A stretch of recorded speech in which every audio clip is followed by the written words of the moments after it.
ఋషి మార్గాన్ని అనుసరిద్దాం. వేల సంవత్సరాల నుండి ఈ సాంస్కృతిక ధార ప్రవహిస్తూనే ఉంది. ఎలాంటి ఆటంకాలు లేకుండా సాగిన ఈ ప్రవాహం ఇటీవల కాలంలో అనేక విపత్తులను ఎదుర్కొంటున్నది.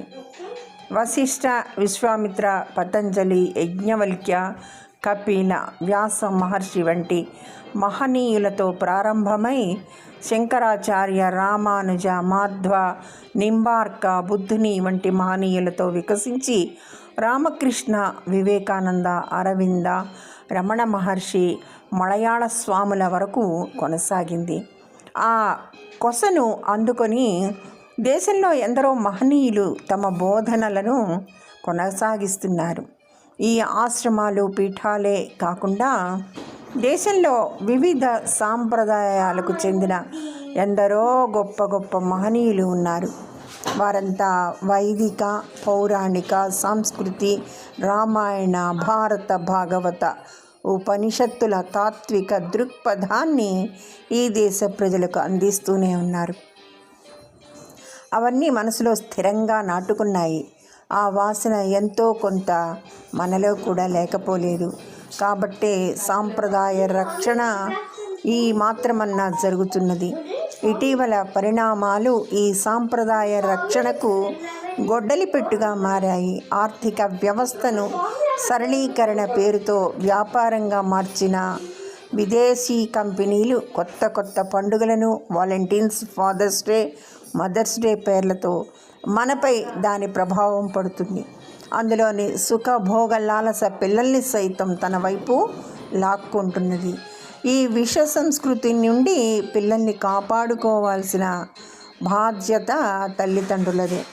రామాయణ, భారత కథల్లోని నీతిని, ధర్మాన్ని పిల్లలకు తెలియచేయకపోతే ముసలి తల్లిదండ్రులకు వృద్ధాశ్రమాలే దిక్కు.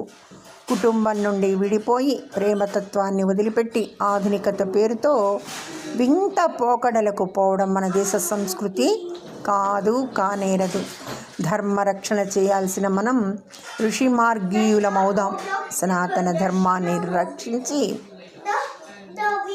విజయ ఢంకాలు మ్రోగించి భారత మాత ధ్వజాన్ని విశ్వయవనికపై ఎగరేద్దాం.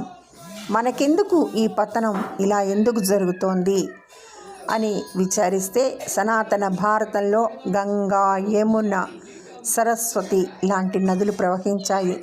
ప్రాచీన తత్వం అంతా ఆ నదుల ఒడ్డున వెలిసింది. మనకు అత్యున్నత హిమవత్ పర్వతాలు ఉన్నాయి. మన సంస్కృతి అంతా కూడా అంత ఎత్తున ఉండేది. మన ఆధ్యాత్మికతలోని పవిత్రతకు అవి నిదర్శనాలు. ప్రపంచంలోనే తొలి గ్రంథం ఋగ్వేదం. ఆర్ష ఋషుల అడుగు జాడలు అందులో కనిపిస్తాయి. మన వైదిక ధర్మంలోని ఘనమైన వారసత్వ సంపదది, తాత్వికత మనకు కనిపిస్తాయి. దాదాపు 90 కోట్ల మంది భారతదేశంలో వైదిక ధర్మాన్ని విశ్వసించేవాళ్ళు, ఆధ్యాత్మికతను అనుసరించే వాళ్ళు ఉన్నా మరి మనలో లోపం ఎక్కడుంది, ఏం జరుగుతోంది? మన జీవన విధానమే ఆధ్యాత్మిక స్పృహతో కూడుకొని ఉంది. మన ఆహారం, విహారం, దుస్తులు, ప్రవర్తన, కుటుంబం అన్నీ ఓ ప్రత్యేకత కలవే. మన జీవనంలో యోగం, భోగం రెండూ ఉన్నాయి. కానీ మన ఋషులు యోగాన్నే ఆశ్రయించి ఆచరించారు. కానీ రోజు రోజుకు మనలో పెరుగుతున్న అసహనం, అసహజ జీవనం వికృత పోకడలకు దారితీస్తున్నది. సమాజంలో ఉన్న ఈ రుగ్మతలన్నీ అన్ని రంగాలకు వ్యాప్తి చెందడం విడ్డూరం. ఆధ్యాత్మికవేత్తలు పూజలు, ఆరాధనలకు, పాద పూజలకు పరిమితమైపోతున్నారా? ఆధ్యాత్మిక పండితులు పదవులు పొందడానికో, ప్రచారానికో పరిమితమైపోతున్నారా అనిపిస్తుంది. ప్రభుత్వాలు అవినీతిలో కూరుకుపోయి జాతికి కావలసిన జవసత్వాలను అందించడంలో విఫలమవుతున్నాయి. మన మతంలో భిన్న విశ్లేషణలు, రాజకీయ వ్యవస్థ, అధికార వ్యవస్థ అర్థం చేసుకోలేక నిరపేక్ష మత భావనను ప్రోత్సహిస్తున్నది. అలాగే ఇతర మతాలకు కావలసిన ప్రోత్సాహకాలు అందిస్తున్నది.